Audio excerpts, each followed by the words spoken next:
This program is brought to you by UCKG. It's happening in every neighborhood. Open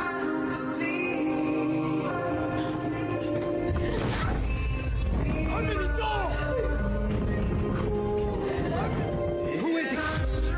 Huh? This is why you really want to leave me. No, I didn't. Down every street. Sickness, addiction, and violence has been turning countless homes into crime scenes.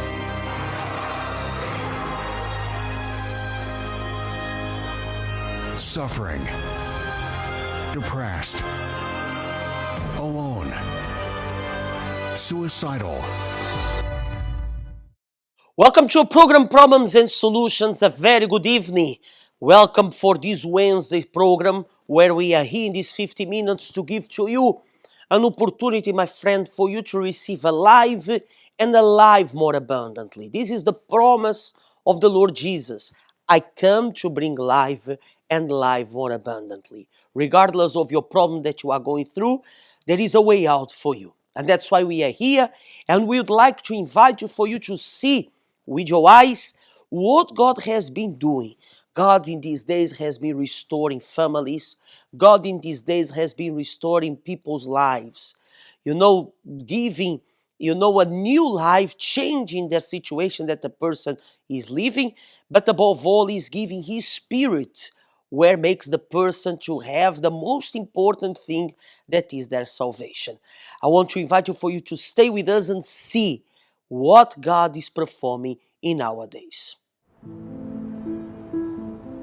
I grew up in a very difficult household. There was a lot of arguments, confusion. My mum and dad grew up in two different religions, and coming together, they had two different ideals. And I was very suffocating with these different ideas and two different outlooks on life. I witnessed a lot of violence at home due to infidelity and even financial difficulties. After some time, I just decided that I need to look for a sense of belonging. As I never found it at home, my mum is having her issues and she doesn't want to listen to what I was going through. My dad's in another part of the world and he's unreachable. So I looked for that sense of belonging outside, amongst friends.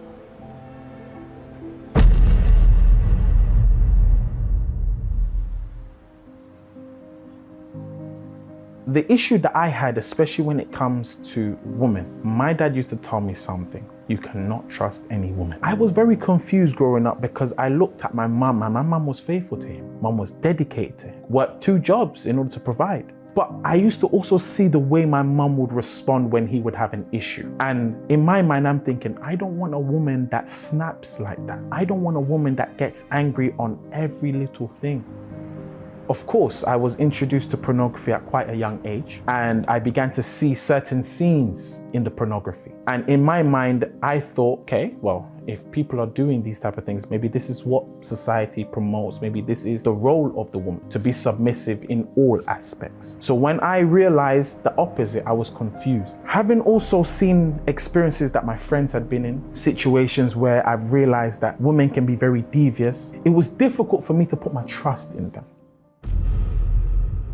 So having attended the church for a while, one day I was just doing something before making my way home, and a very good friend of mine invited me for one of the sessions. They had the love therapy sessions. He kept pushing week after week. I said, okay. I got that at the time of another testimony, and the person was talking about trust and how they managed to overcome their trust issues, how they managed to see change in their relationship because they learned to trust the person. And I said, okay, maybe this relationship thing can actually work. After one of the sessions, I had seen someone, and a good friend of mine knew some of her friends, and we began to speak. We met up. After meeting, we agreed that we both wanted to date. Whilst we were dating, we would have a few arguments here and there, but we decided to overlook these issues and still progress into marriage.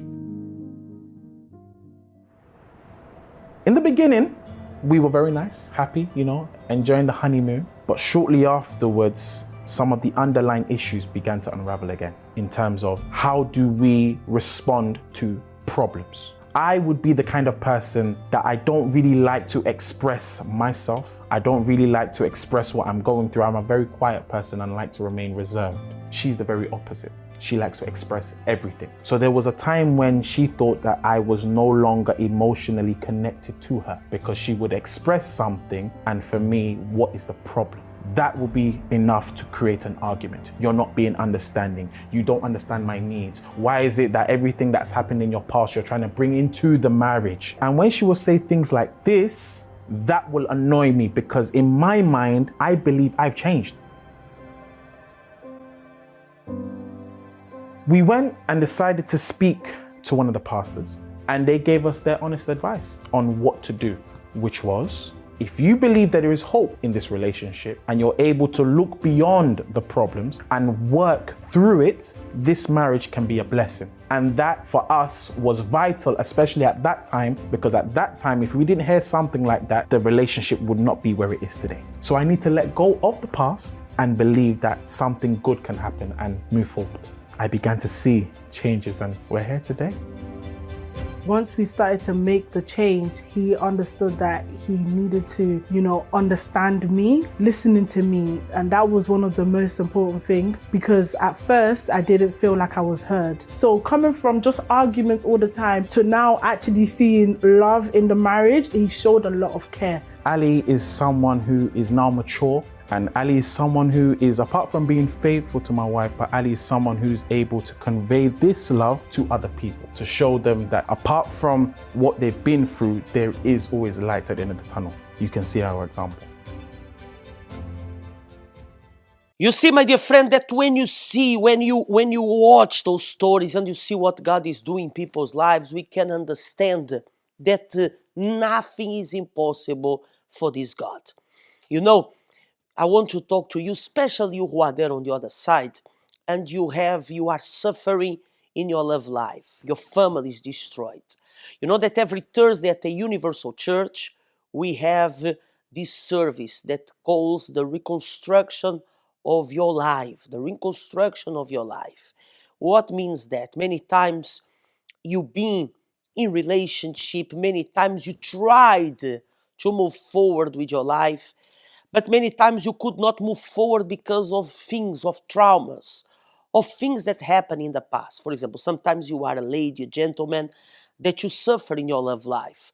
And even if you tried a new relationship, even if you tried to be happy, it seems that the same problem happened all the time.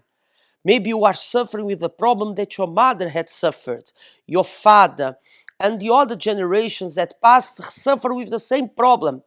You know why? Because you need to be rebuilt. And the only one that can change your inside is God and nobody else. You know that happiness don't come through the person that you live with or to the person that you married. The happiness don't come through what you dress, to where you live, which country do you live, which job you have. Happiness comes when the presence of God is in your life. And that's why I want to call your attention for you who want to find this true happiness, for you who want to restore your family. Maybe you are a mother and you have been crying for your children. Maybe right now you are a lady, you don't know where your husband is. Maybe you are divorced, your marriage is over. For some reason, your husband and your wife left and say that doesn't love you anymore and you are suffering. And many times you think even to die, even to end your life because of the suffering that you are going through. Do not do that, because this program, you are watching this program as a sign of God to your prayers. Perhaps you said deep inside of you, oh God, if you exist, show me a sign. And this program is this sign. I'm here to tell you eyes to eyes, there is a way out for you. There is a way out for you to stop suffering. What you need to do is to give a chance to this God. Tomorrow, 7 p.m., we have the therapy of love, where we pray for singles and marriage, for families to be restored, and for people to find the true happiness that is God. If you want to know more about the therapy of love, you can visit our website, www.uckg.se.